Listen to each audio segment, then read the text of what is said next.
क्योंकि बेसिक बुनियादी तौर पे पार्लिमानी पार्टी फैसला करेगी, जो पार्लिमानी पार्टी है वो फैसला करेगी, जो पार्लियामेंटेरियंस है कि क्या एक इशू आता है सामने, कॉन्स्टिट्यूशनल अमेंडमेंट है।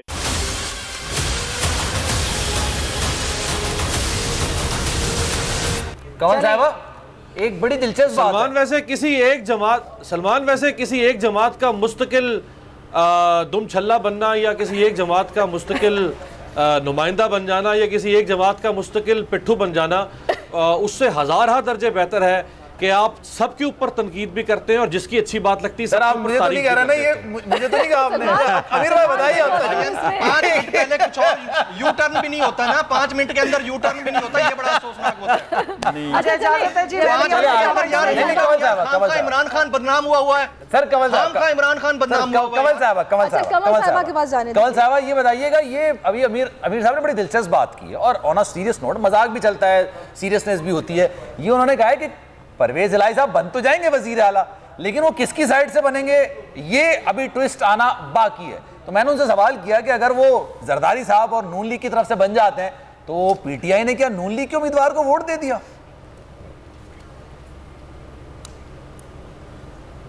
देखिए जी, कल जो लेटर उन्होंने ट्वीट किया ना मोने सलाई ने, वो पढ़ के सुना दे मेरे ख्याल में, और ख़ुद भी पढ़ लें। उस पर लिखा हुआ है कि किसके नाम से किसके उम्मीदवार वो बन रहे हैं। तो इतनी भी अन्नी नहीं मची हुई है। ये रिटर्न चीज़ें जब आप लिख देते हैं और उम्मीदवार बनते हैं, असेंबली है, कोई मंडी तो नहीं है। कोशिश तो बहुत की गई है कि अब मंडी ही बना दें और वहाँ पे बोलियाँ लगा दी जाए, जो ज़्यादा बड़ी बोली दे उसको इक़्तिदार दे दिया जाए। लेकिन हमने पूरी हिम्मत की है, मेहनत की है और आवाम के ज़ोर से असेंबली को मंडी में कन्वर्ट नहीं होने दिया। लिखा है कल की, अगर आप उनकी जो लेटर है ना जी, जो डिफेक्शन की भी बात हो रही है, मैं ज़रा क्लियर कर दूँ, उसमें पढ़ लीजिए कि परवेज़ इलाही साहब 2 जमातों के जॉइंट यानी मुश्तरका उम्मीदवार हैं और वही वोट्स उनको देंगे। तो ये जब तक आइन की किताब हमारे पास मौजूद है ना कुछ ये रोकती रहेगी असेंबलियों को मंडी बनने से। काफ़ी यहाँ पे जवारी और जरदारी टाइप के लोग बैठे हुए हैं, पैसा लगाते हैं, लेकिन ये किताब अभी भी बीच में कहीं ना कहीं आ जाती है और रोक देती है। सो ये मजाक एक तरफ, लेकिन जो ऑन अ सीरियस नोट, जो उनके 10 के 10 लोग थे, उनको ये बताया गया था कि अगर आप परवेज़ इलाही के अलावा किसी को वोट देंगे तो आप पे डिफेक्शन लगेगी, अगर आप एब्सटेन करेंगे तो आप पे आर्टिकल 63 की डिफेक्शन लगेगी। तो वो लेटर बड़ा इंपॉर्टेंट है, इसलिए उन्होंने जाके वोट डाला है। दूसरी बात, 1 मिनट सुन लीजिए जी, बात पूरी सुन लें, ये बड़ा इंपॉर्टेंट है, ये सीरियस बात है कि पीटीआई के भी जितने मेंबरान थे उनको भी यही बताया गया था कि अगर आप इनके अलावा किसी और के लिए वोट करेंगे तो आप पे भी डिफेक्शन लगेगा, या आप एब्सटेन करेंगे तो आप पे डिफेक्शन लगेगा। परवेज़ इलाही साहब ये तो नहीं कर सकते कि एक तरफ के रिटर्न उम्मीदवार हैं, मौजूद हैं, और अचानक से वो कहेंगे अच्छा अब मैं बन गया हूँ तो मेरी मर्जी में जिसके साथ जाके बैठ जाऊँ। ये काम सिर्फ दोस्त मोहम्मद खोसा साहब कर सकते थे, जिनको आज इतने सारे पीछे फरिश्ते खड़े करने पड़े खौफ के मारे कि कहीं मेरी जूतम पजार ना वहाँ पे हो जाए। तो जो हरकतें इस तरह की करते हैं फिर उनकी हालत भी खराब होती है। क्या याद दिलाया, दोस्त मोहम्मद खोसा ने इस जमाता अगर अपने भाई के लिए काम ना किया होता तो वो पीटीआई की टिकट पर कामयाब ना होते। ये आपको ज्यादा मालूम है। फैसल जावेद साहब, शुक्रिया आपके वक्त का। फिर आप मुतमईन हैं चौधरी परवेज़ इलाही वज़ीर आला पंजाब बन रहे हैं? जी हाँ बिल्कुल, क्योंकि नंबर पूरे हैं, अब तो वोट भी हो गए हैं, तो अब तो सिर्फ रस्मी सी एक कार्रवाई बाकी रहती है। लेकिन अगर कोई गैर कानूनी चीज़ होती है तो फिर जाहिर है, ये याद रखें, ये पूरा इलेक्शन, इस पर सुप्रीम कोर्ट ऑफ पाकिस्तान की हदायत भी शामिल हैं और उस तरह तो कोई भी गैर आईनी गैर कानूनी चीज़ तो किसी सूरत एक्सेप्टेबल नहीं होगी। और कानून वाज़ेह है, जो अभी थोड़ी देर पहले मीडिया आउटलेट्स पे कुछ चीज़ें चल रही थी, लेकिन जो कानून है वो वाज़ेह है कि जो हदायत है वो पार्लिमानी पार्टी की तरफ से दी जाती हैं।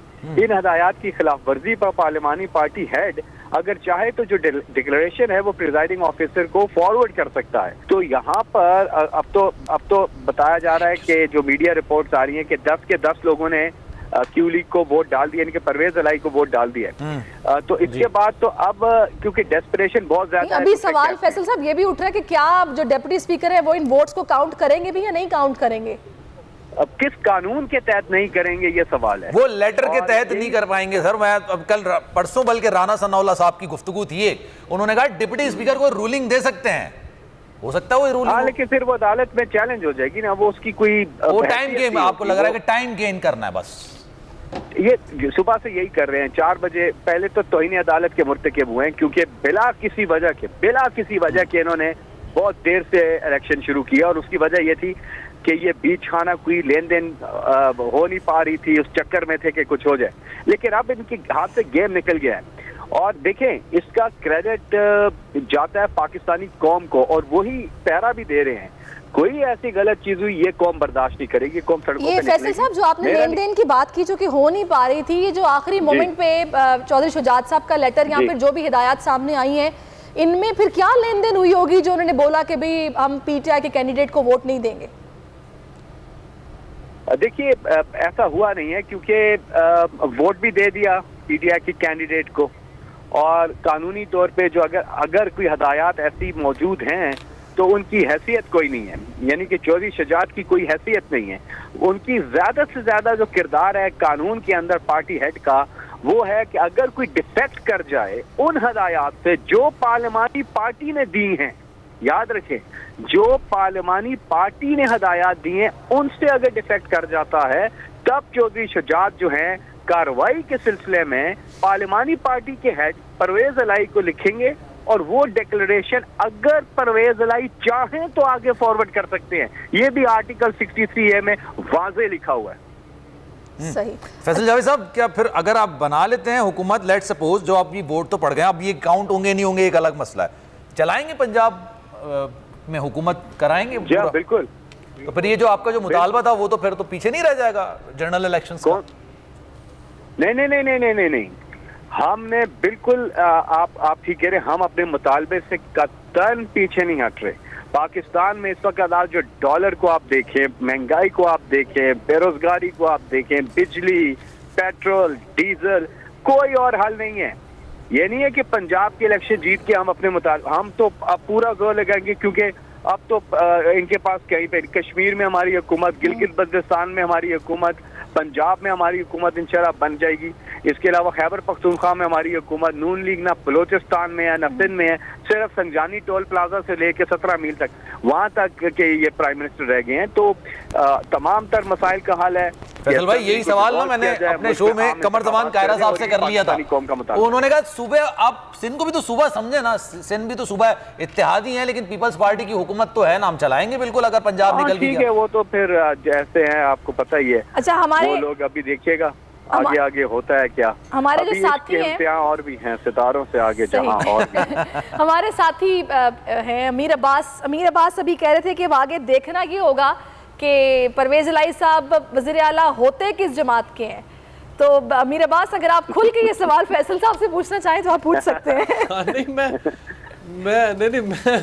फैसल भाई, मैं असल में ये चूँकि आज से 3 दिन पहले जो कोशिश हुई, जो लास्ट रिजॉर्ट के तौर पे जो जरदारी साहब ने कोशिश की, जो मेरे इल्म में आया वो ये था कि अगर और किसी तरह से PMLQ नहीं मान रही तो हम परवेज इलाही को PMLN का उम्मीदवार के तौर पर सामने ले आते हैं, PDM का, यानी PDM के उम्मीदवार के तौर पे। हम इमरान खान को किसी भी तौर पे पावर में नहीं आने देंगे। अगर परवेज इलाही हमारा उम्मीदवार बन जाए तो हम उनको दे देंगे। तो मैंने उस कॉन्टेक्स्ट में ये बात की थी कि मुमकिन है कि परवेज इलाही जो है वो, आपने ठीक कहा। देखिए, मैं आपको एक बात बताऊं कि उस कॉन्टेक्स्ट में बिल्कुल आपने ठीक बात की है कि PDM वाले बहुत ज्यादा डेस्परेट हुए हैं कि किसी तरह से इमरान खान का रास्ता रोकना है।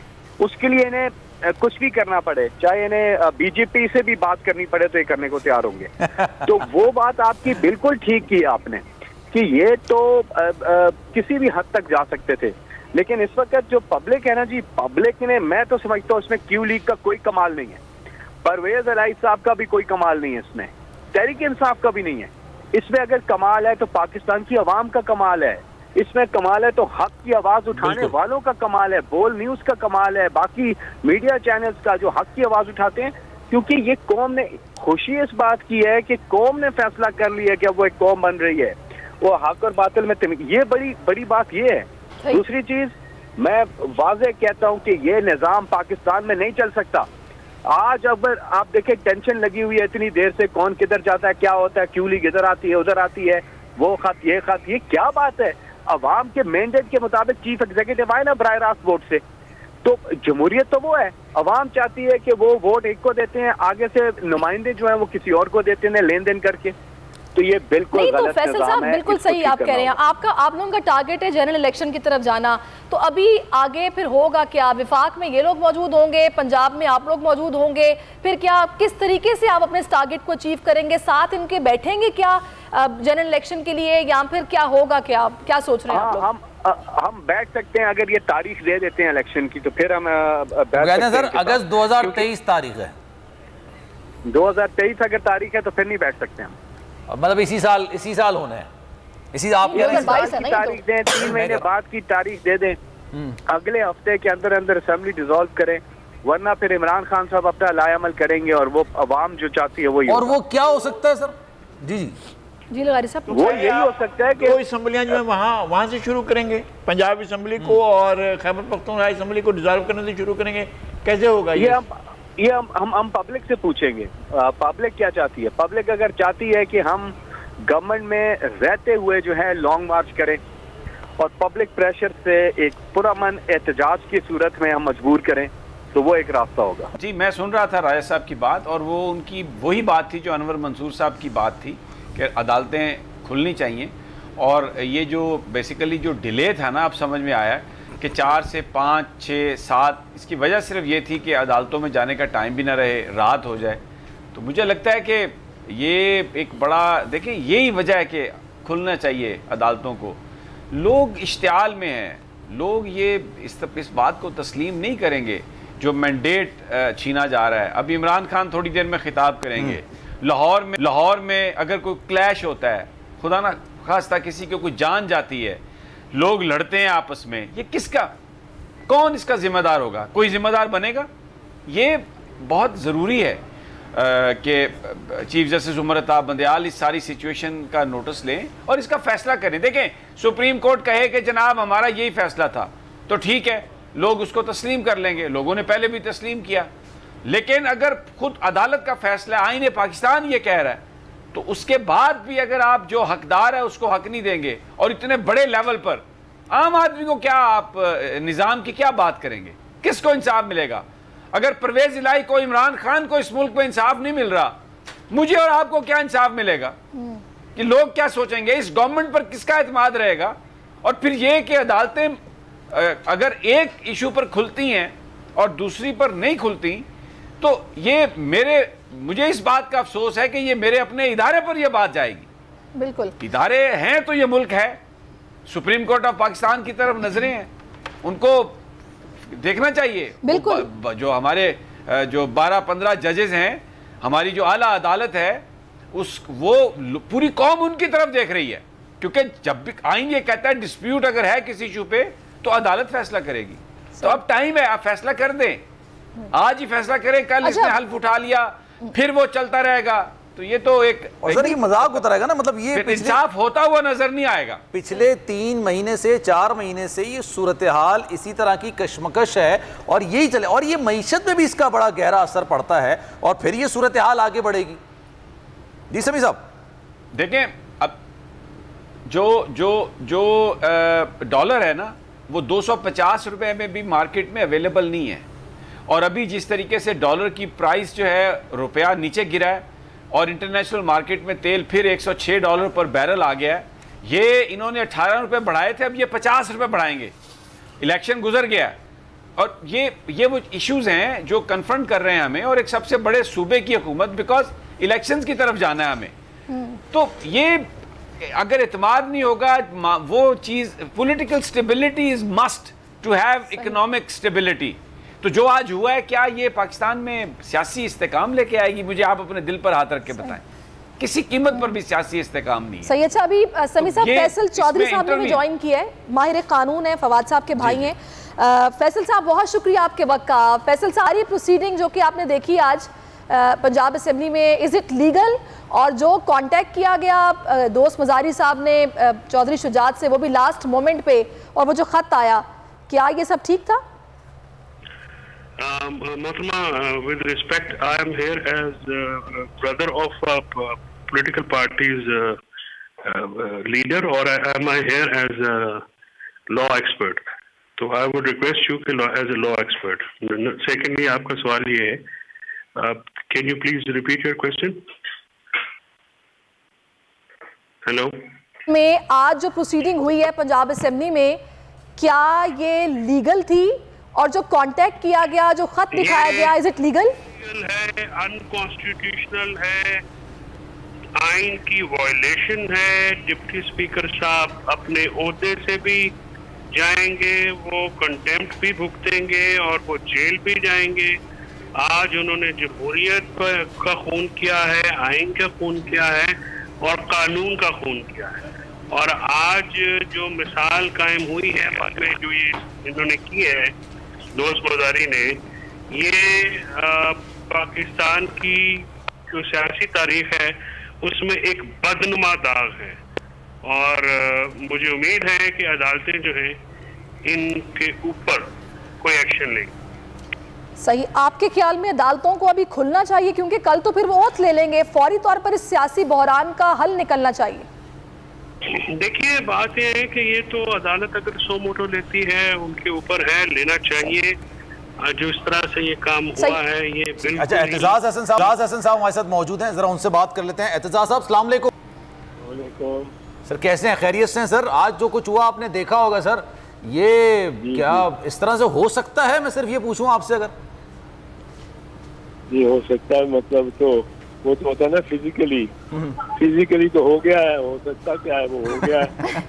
अब ये चाहे धराव है, चाहे गलत है, चाहे सही है, पर आपकी आंखों के सामने ये हो गया है।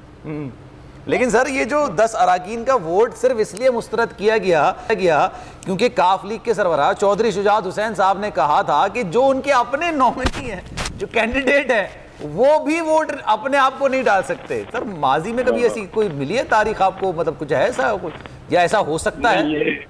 ये नहीं हुआ ऐसा। और चौधरी साहब ने जो फैसला किया है वो मैं समझता हूँ उनके इख्तियार से बाहर था, क्योंकि बेसिक बुनियादी तौर पे ये फैसला कि किसने क्या फैसला करना है, वो उसमें 2 हिस्से हैं। 63A एक पहला हिस्सा है पार्लियामेंट्री पार्टी से मुताल्लिक। पार्लिमानी पार्टी फैसला करेगी, जो पार्लिमानी पार्टी है वो फैसला करेगी, जो पार्लियामेंटेरियंस है, कि क्या एक इशू आता है सामने, कॉन्स्टिट्यूशनल अमेंडमेंट है या कोई हाँ में करना है कि ना में करना है, ये पार्लियामेंट्री पार्टी करेगी। जब वो फैसला कर लेती है तो उसके मुताबिक सारे पार्लियामेंटेरियन वोट करेंगे। अगर कोई उसके मुताबिक नहीं करेगा तो पार्लिमानी पार्टी हेड को, अब ये पार्लियामेंट के अंदर जो मेंबर्स हैं उनमें और इम्तियाज है पार्टी हेड में। पार्टी हेड है जो कुल पार्टी का, सारी चारों असेंबलियों की पार्टियों का, सारे कार्डर्स का, हर जिले के कार्डर्स का हेड है। आज अब वो उसके पास भेजेंगे, उसको बताएंगे कि ये हमने फैसला किया था और ये इसने ओबे नहीं किया। अब जो पार्टी हेड का फंक्शन है वो एक ग्रैंडफादर का फंक्शन है, एक तो ग्रैंडफादर क्लॉज भी कहते हैं। ग्रैंडफादर का फंक्शन क्या है कि वो ठंडे दिल से सोचे कि ये पार्लियामेंट्री पार्टी के 10 लोगों ने फैसला तो किया था, पर ये जरा ज्यादती थी, ये इनको झुका रहे थे एक अपने दुश्मन के आगे, तो उसके हक में वोट देना है और अपने को वोट नहीं देना। तो ये जरा इन पे नरम हाथ रखा जाए, इनको डिस्क्वालीफाई ना किया जाए, इनको वार्निंग दे दी जाए। तो वो ये फैसला करने के मजाज है कि इनको इनके बारे में रेफरेंस करे ही ना इलेक्शन कमीशन को। ये उसका हक और इख्तियार है, पहलों का हक और इख्तियार है, क्योंकि वो रिंग में है, वो उस रिंग में है जहाँ बॉक्सिंग हो रही है, जहाँ ज़बानी बॉक्सिंग हो रही है, पर बॉक्सिंग हो रही है। और उस बॉक्सिंग में वो चोटें भी खा रहे हैं और लड़ रहे हैं, फ्रंट लाइन पे है। पार्लियामेंटेरियन और इनमें कोई ब्रेक अवे ग्रुप की बात नहीं हो रही है। टोटल वोट यहाँ तो यूनानिमसली वो कहते हैं कि जी इसके हमने इस तरह वोट देना है, इस शख्स साहब को देना है, और वो साहब उनमें से अपना है। अब पार्लियामेंट्री हेड के पास जब जाएगा ये मामला, तो वो एक पैटर्नल तौर पे देखेंगे, कहेंगे कि देखो यार, मैंने जो कहा कि अपने साथ बैठे हुए MPA को वोट ना दो और दूसरों के वोट दे दो, तो मैंने भी ज्यादती की है, इन पे नरमी करनी चाहिए, इनको रिफर नहीं करना चाहिए टू इलेक्शन कमीशन। तो उसको इख्तियार है कि वो इलेक्शन कमीशन को रेफरेंस करे या ना करे।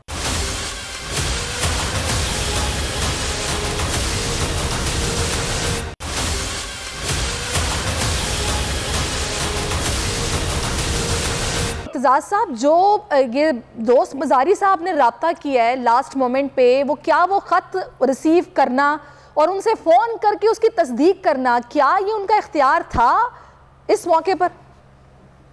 नहीं, इख्तियार तो था, तस्दीक तो उनको करना चाहिए थी, पर क्या ये मुनासिब तस्दीक है कि टेलीफोन पे आप बात करें? अव्वल तो टेलीफोन पे शुजात हुसैन साहब से ही बात करनी गलत है, क्योंकि टेलीफोन एक मीडियम है जो कि आदमी के सामने खड़ा नहीं करता। आप हलफ नहीं उठा के कह सकते कि यही आदमी था जिससे बात की। आप ये कह सकते हैं हलफ उठा के मैंने टेलीफोन पे एक ऐसे साहब से बात की जो अपने आप को शुजात हुसैन कहते हैं, लेकिन ये आप नहीं कि हलफ उठा के कह सकते कि हाजिर नाजिर जान के खुदा को मैं कसम खाता हूँ कि मैंने शुजात हुसैन से ही बात की। तो पहली तो ये बात है। दूसरी बात यह है कि जरूरी ये नहीं है कि जो फैसला पार्टी हेड का वो फैसला पहुंचे स्पीकर तक। सबसे जरूरी है कि पार्टी हेड का फैसला पार्लियामेंटेरियन तक पहुंचे, एक पार्लियामेंटेरियन तक पहुंचे, और अगर उन तक नहीं पहुंचा तो बाकायदा सरकारी जराए से, ये नहीं कि अखबार में या टीवी पे सुन लिया, हर चैनल की मुख्तलिफ स्टोरी होती है, वो बाकायदा डाक के जरिए या चलो ईमेल के जरिए, पर बाकायदा A to B and A to B, C, A to D, A to E, A to F, वो हर एक को पहुंचे ये मरासला कि ये फैसला हुआ है। क्योंकि आप बड़ा सख्त कदम इकदाम उसके खिलाफ करने जा रहे हैं। आप उसको उसकी वो मेंबरशिप से ही खत्म कर रहे हैं।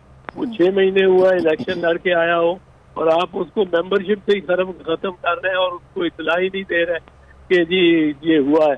तो ये ज़ाब्ते के मुताबिक उसको इतला होनी पार्लियामेंटेरियन को बहुत ज़रूरी है, और पार्टी हेड की जानिब से या स्पीकर की जानिब से पार्टी हेड का आपस में राब्ता इतना ज़रूरी नहीं है। ये मज़ारी ने अगर कहा 1 घंटा पहले मैंने दिखाया है, ये पूछा है, तो उसने यही कह सकता है कि जी मैंने एक साहब से पूछा जो टेलीफोन पे जो अपने आप को चौधरी शुजात हुसैन कहते हैं, सही, और आवाज उनकी तरह लगती, तो यानी कि समन होना चाहिए था, वो खुद आते और उसके बाद ये बात होती है और पार्लियामेंट्री पार्टी का जो लीडर है उसके साथ बकायदा एक कनेक्शन होता, तो फिर ये बात। आपके ख्याल में सारे प्रोसेस में क्या डिस्क्वालिफिकेशन बनती है दोस्त मज़ारी के खिलाफ, जिस तरह 3 घंटे ताखीर से एक तो शुरू किया गया इजलास, फिर ये राब्ता, ये खत आना और फिर उन वोटों को शुमार ना करना?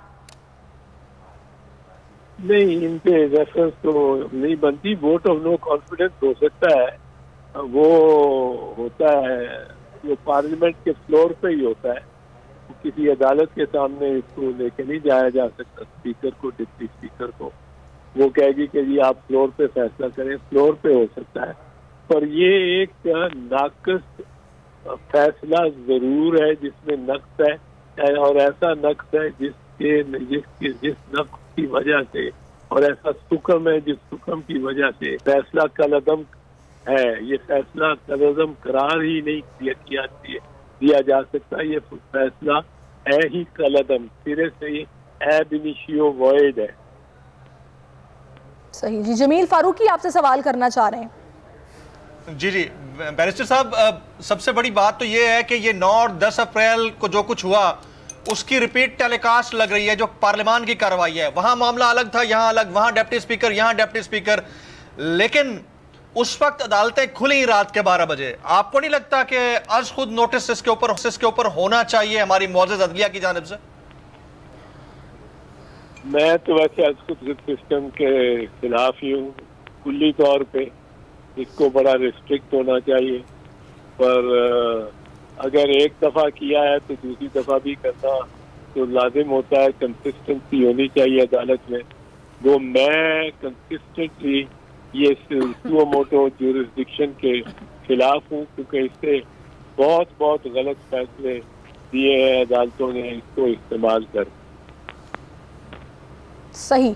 अच्छा, अब इस सारी सिचुएशन में क्या आप भी एतजाज़ साहब यही समझते हैं कि अभी फौरी तौर पर हमारे जज साहिबान देख रहे होंगे इस सारे सियासी बहरान को, उनको इसके हल के लिए अदालतें खोलनी चाहिए, वरना कल तो फिर हमजा शहबाज ओथ ले लेंगे, बात आगे बढ़ जाएगी। वैसे तो ऐलान कर दिया है पीटीआई और काफ लीग ने अदालत जाने का।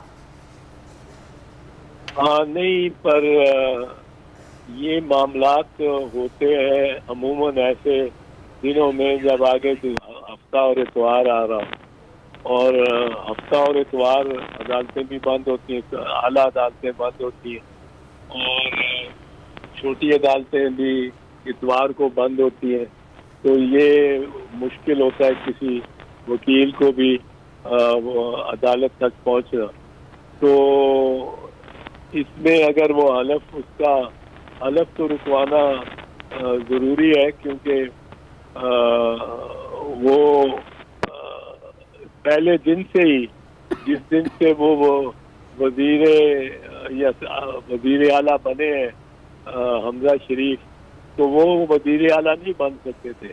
आज भी इस वक्त वो वजीर आला नहीं है। वो वजीर आला का इलेक्शन लड़के जीते हुए हैं, नोटिफिकेशन कल और परसों जो गुजर गए हैं वो बिल्कुल ही वजीर आला नहीं थे, क्योंकि उनका वो in the process of election वो कैंडिडेट थे to be made chief minister, पर उनको पंजाब का जिस कॉन्स्टिट्यूंसी में इलेक्शन होना है उसी कॉन्स्टिट्यूंसी का सरबराह बना दिया, और इख्तियारात उसने खूब इस्तेमाल किए। पुलिस के वसाइल से मुतल्लिक हर किस्म की बारिश, ये एक ओपन हैंड तो उसको दिया गया, और उसके मुखालिफ का एक हाथ बांध के इलेक्शन लड़ाई गई है। ये भी एक मामला है जो कि अदालत को सोचना पड़ेगा कि इससे क्या फ़ायदा हुआ और क्या नुकसान हुआ, और हमजा के जो इक़दाम हैं इस दौरान उन सब को छानबीन उनकी सबकी इसी तरह करनी पड़ेगी। तो जब प्रिटेंडर चीफ मिनिस्टर था, चीफ मिनिस्टर नहीं था, चीफ मिनिस्टर तो अभी भी लीगली नहीं हुआ जब तक हलफ नहीं लेता, और जब तक वो कैंडिडेट था during a process of election था, तब तो वो था ही नहीं, और उसको अगर बनाया चीफ मिनिस्टर तो उसके मुखालिफ को भी चीफ मिनिस्टर उसका बना देना चाहिए था, ताकि पैरिटी रहती। वो पैरिटी भी नहीं रही, वो इक्वालिटी भी नहीं रही। तो ये तो एतजाज़ साहब, आप कानूनी मामलात का तो खैर आप सबसे बेहतर बता सकते हैं, लेकिन सियासत को भी आप बड़े अच्छे से समझते हैं। ये जो बातें अभी हम कर रहे हैं, 63A भी की बात हो रही है, डिफेक्शन क्लॉज की बात हो रही है, फिर पार्लियामानी पार्टी के लीडर की जो उसके जो इख्तियारात हैं या फिर जो उसकी हिदायत हैं उनकी बात हो रही है, ये सारे मामलात से यकीनी तौर पर PDM या फिर नून लीग पीपल्स पार्टी भी बाखूबी वाकिफ़ होगी, लेकिन उसके बावजूद ये सब कुछ किया गया है। तो क्या ये इसकी वजह क्या हो सकती है? अदालतों में जाके भी तो फिर वही होगा ना जो अभी नहीं हुआ, रोका गया।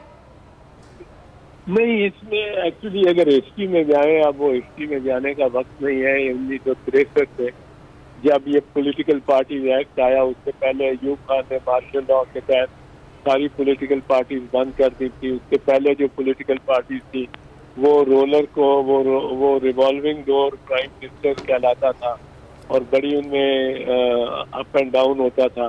फिर अयूब खान ने सारी पार्टीज बैन कर दी। फिर अयूब खान ने 63 में पॉलिटिकल पार्टीज एक्ट ला के इनको जारी किया। उसने कुछ कदगने लगा दी इन पे, उससे उनमें पार्टी ज़्यादा स्ट्रॉन्ग, बहुत ज़्यादा बेराह हो गई। तो फिर एक पार्टी लीडर पे कुछ कदगने लगाने की सोचा गया, और वो जो 8वीं तरमीम आई, ज़ियाउल-हक लाया। सैरिश, मुझे एक सवाल पूछना जी जी। और स्टेट्स लगा दी, एक दूसरी एक्सट्रीम पे चला गया। फिर इनको 17वीं तरमीम, 18वीं तरमीम, पर्टिकुलरली 18th अमेंडमेंट में बैलेंस आउट करने की कोशिश की गई कि हेड ऑफ पार्टी हेड और मेंबर ऑफ अ पार्टी के दरमियान कुछ प्रोसेसेस ऐसी हों कि जिनसे वो बेइख्तियार किस्म का इख्तियार ना हो पार्टी हेड का भी on the members and office bearers of a political party. उसके बाद अब 2017 में आया है एक इलेक्शन एक्ट जिसमें पार्टीज एक्ट को मदगम कर दिया गया है और ये उसमें से है मसाइल। अब ये मसाइल निकलेंगे तो कुछ ना कुछ बैलेंस करने की कोशिश करेगा लेजिस्लेचर। ये तो एक कंटिन्यूइंग प्रोजेक्ट इन हैंड रहता है और वो रहेगा और रहना चाहिए और पार्टी हेड के अच्छा एतजाज हसन साहब एक बात, एतजाज हसन साहब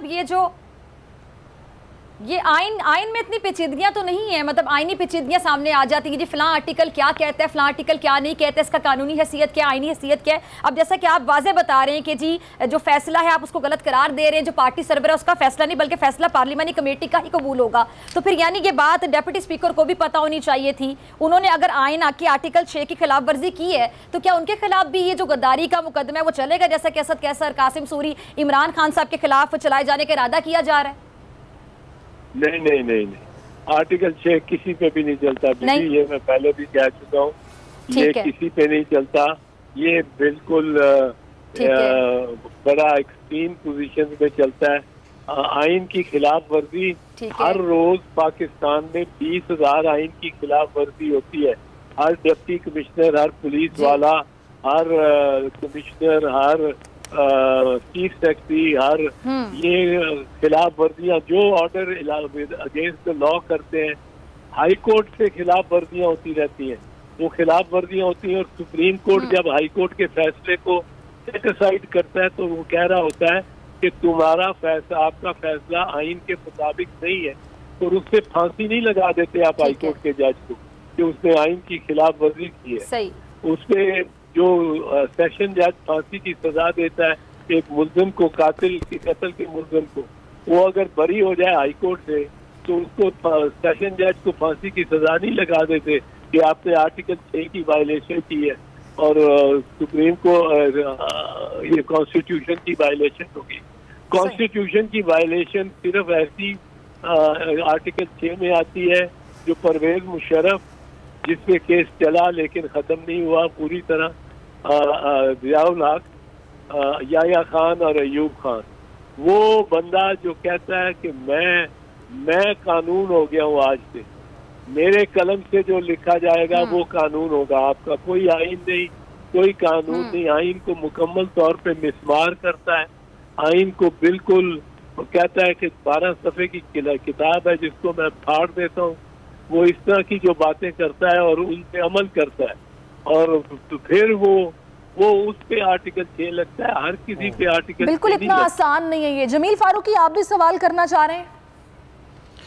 जी बिल्कुल, मैं वैसे तो एतजाज हसन साहब लीगली या कॉन्स्टिट्यूशनली ये किसी भी पॉलिटिकल पार्टी का राइट है कि वो जिस सूबे में चाहे जिसके साथ चली जाए, वफाक में चाहे किसी के साथ भी चली जाए, लेकिन PMLQ के कंडक्ट के ऊपर क्या क्वेश्चन नहीं बनता कि वो फेडरेशन के अंदर PDM के साथ हैं और फिर वजीर आला के इंतखाब के लिए PTI को सपोर्ट करते हैं और फिर उनका जो सरबरा है चौधरी शुजात साहब वो इस सारी सिचुएशन में जरदारी साहब के साथ मिलकर फिर PDM को सपोर्ट करने की कोशिश करता है। मतलब इनके कंडक्ट के ऊपर भी तो कहीं कोई ना कोई लीगल इम्प्लीकेशंस आती होंगी ना वैसे साहब? नहीं, कानूनी नहीं आती, इखलाकी आती। बहुत सारी हमारी जो जिंदगी है, बहुत सारी हम इंसानों की जिंदगी, इस पे इखलाकी कदगने और रुकावटें आती हैं, कानूनी नहीं आती और बहुत सारी ऐसी होती। तो ये इखलाकी तौर पे आप कह सकते हैं, किसी को अच्छा लगे किसी को बुरा लगे, लेकिन कानूनी तौर पे इससे कोई रुकावट नहीं है कि मैं एज ए जमात KP में एक जमात के साथ अलायंस करूं और फेडरेशन में दूसरी के साथ और सिंध में तीसरी के साथ। ये तो अक्सर होता रहता है पार्लियामेंट्री डेमोक्रेसी। अच्छा, ये भी बताएगा एतजाज साहब, ये जो अभी 10 मेंबर्स काफरी के 40 सवाल हो गए। अच्छा जी, मुझे दूसरे को चले जी, बहुत शुक्रिया एतजाज साहब, बहुत शुक्रिया आपका, आपने अपना कीमती वक्त हमें दिया है और हमारे साथ हमारे मौजूद है अमीर अब्बास। काफ़ी देर से आप खामोश बैठे हुए हैं, आप इतने खामोश क्यों हैं? मुझे ये बताइएगा कि अब मेरे लिए बड़ी अनफॉर्चुनेट बात जो मुझे बुरा लग रहा है ना, वो ये लग रहा है कि हर मामला अदालत में जाता है, ऑलरेडी वहाँ पे इतना बर्डन है, लेकिन यहाँ से भी सारे मामलात वहाँ पर जाते हैं, फिर इनको भी देखना पड़ता है। कमल शौसी साहब ठीक कह रही थी कि कुर्सी जज साहब की ना असेंबली में भी लगवा देनी चाहिए, ताकि वहीं पे वहीं प्रोसीडिंग भी हो जाए और सारा मामला वहीं हल हो जाए। देखिए सारिश, हमारी जो लेजिस्लेचर है जिसको मुकन्नना कहते हैं, उसका और हुकूमत का काम ये होता है कि वो कानून और आइन के ऊपर अमल दरामद करे। अगर वो ख़ुद करेगी तो फिर शहरी भी आइन और कानून के ऊपर अमल दरामद करेंगे, फिर रियासत के इदारे भी उस पर अमल दरामद करेंगे। लेकिन जिस तरह आज ब्लेटेंट वायलेशन हुई है कॉन्स्टिट्यूशनल स्पिरिट की, तो मैं समझता हूँ कि ये तो जिसको वो कहते हैं ना मोम की नाक वाली मिसाल, वो भी बड़ी अब हकीर मिसाल रह गई है इसके सामने। तो आप किस तरह ये तय करेंगे कि आपने इस मुल्क को किसी कानून ज़ाब्ते आइन के तहत चलाना है या नहीं चलाना, या जो भी कुर्सी पर बैठा होगा वो अपने हिसाब से मुल्क को हाँकना शुरू कर देगा। जैसे कोई चरवाहा जानवरों को, मवेशियों को हाँकता है लाठी से, तो ये लोग तो इस तरह से मुल्क को हाँक रहे हैं। इस हुकूमत ने इन 3 माह में जो फाशिज़म किया, जिस तरह इन्होंने पुलिस को इस्तेमाल किया, ब्यूरोक्रेसी को इस्तेमाल किया, सहाफ़ियों के ख़िलाफ़, अपोजिशन के ख़िलाफ़, वो क्या कम था कि अब इन्होंने और डिप्टी स्पीकर तो देखें ना, वो कस्टोडियन है ऑफ द हाउस। अगर वो इतनी ब्लेटेंट वायलेशन करे और सरियन नज़र, और उनका जो टिल्ट है वो नज़र आ रहा है साफ। हालांकि स्पीकर का काम ये होता है, अमूमन स्पीकर होता तो किसी जमात से ही है, स्पीकर का काम ये होता है कि जब वो स्पीकर बन जाए तो वो अपनी तरफदारी या अपनी हमायत को अपनी जमात से एक तरफ कर दे और वो गैर जानिबदार हो जाए। लेकिन हमारे यहाँ हर स्पीकर, चाहे वो असद कैसर साहब थे, चाहे वो उनसे पहले के स्पीकर है या सादिक साहब थे, उससे पीछे चले जाएं, या ये अभी ये डिप्टी स्पीकर, तो इन सब का जो कंडक्ट रहता है वो अपनी जमातों की हिमायत की तरफ चला जाता है। सो जब आप एक गलत को ठीक कहेंगे तो फिर वो आइंदा भी गलत की सूरत में सामने आता जाएगा। तो अगर आज डिप्टी स्पीकर का बायस्ड ना होता PMLN की तरफ और वो गैर होकर फैसला करते तो वो किसी भी सूरत में ये फैसला ना करते। अच्छा, मैं तो वैसे भी ये भी सोच रही हूँ कि चूंकि उनकी जानिबदारी है, काफ लीग के कैंप्स में भी सूरत हाल होगी क्या? फिजा बड़ा, अभी हम लोग बात कर रहे थे, अमीर अब्बास कह रहे थे कि अगर आपस में कोई इख्तलाफ था भी था इन भाइयों में तो वो कभी इस तरह खुलकर सामने नहीं आया था, लेकिन अब तो खुलकर सामने आ गया कि बाकायदा वो ख़त का आना और उस ख़त के आने के बाद चौधरी परवेज़ इलाही का ये ट्वीट करना कि कोई उन हिदायत की अहमियत नहीं है, कोई इंपॉर्टेंस नहीं रखते वो, तो अब तो खैर ये खुल के ही सामने आ गए कि धड़ाबंदी शायद अब इस जमात में भी होगी। आप क्या सोच रही हैं सारी सिचुएशन को देखने के बाद? मैं तो शेख रशीद साहब को याद करी जो बार बार कहते थे कि जी नून में से शीन निकलेगा, नून में से मीम निकलेगा। वो नून में से शीन मीम तो निकल के जिस तरह सामने आ गया, ये काफ में जो 2 भाई अलग अलग हो गए और वाज़े तौर पे अलग हो गए। अच्छा, मुझे ये चीज़ बड़ा हैरान कर रही है कि 11th आवर तक अमीर अब्बास आप इस बात से एग्री करेंगे कि चौधरी शुजात साहब शीन और पे, शीन इधर हो गया, पे इधर हो गया। अच्छा, मुझे ये चीज़ बड़ा हैरान कर रही है कि चौधरी शुजात साहब 11th आवर तक किस तरह लोगों को पागल बनाते रहे, बेवकूफ़ बनाते रहे, या अपनी स्मार्ट मूव दिखाते रहे जरदारी साहब की तरह कि नहीं जी मैं तो भाई के साथ हूं, इन्हीं को सपोर्ट करूंगा। अब ये खत कहां से फिर निकल आया? यानी अपना इमेज खराब किया उन्होंने, अपनी साख मुतासिर की चौधरी शुजात साहब ने।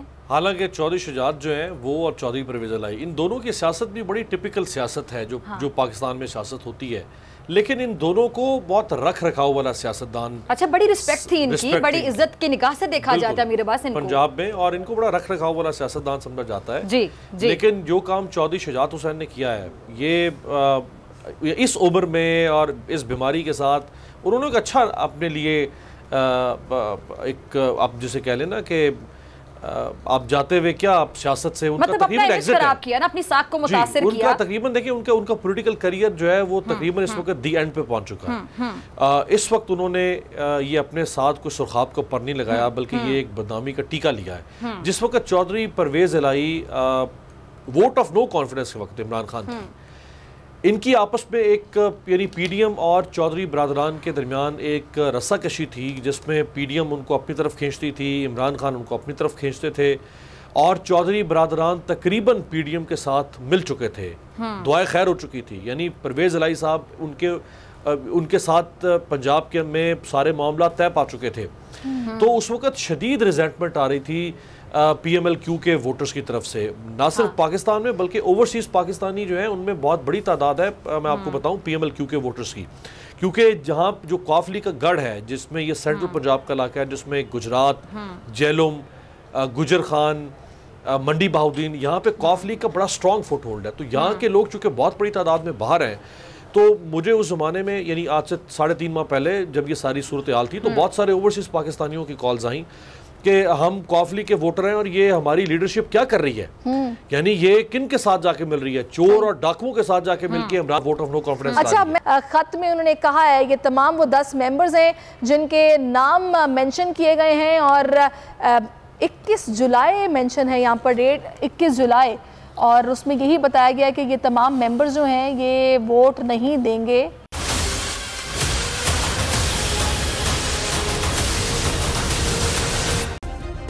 सब्सक्राइब करें और बेल दबाएं ताकि कोई खबर रह न जाए।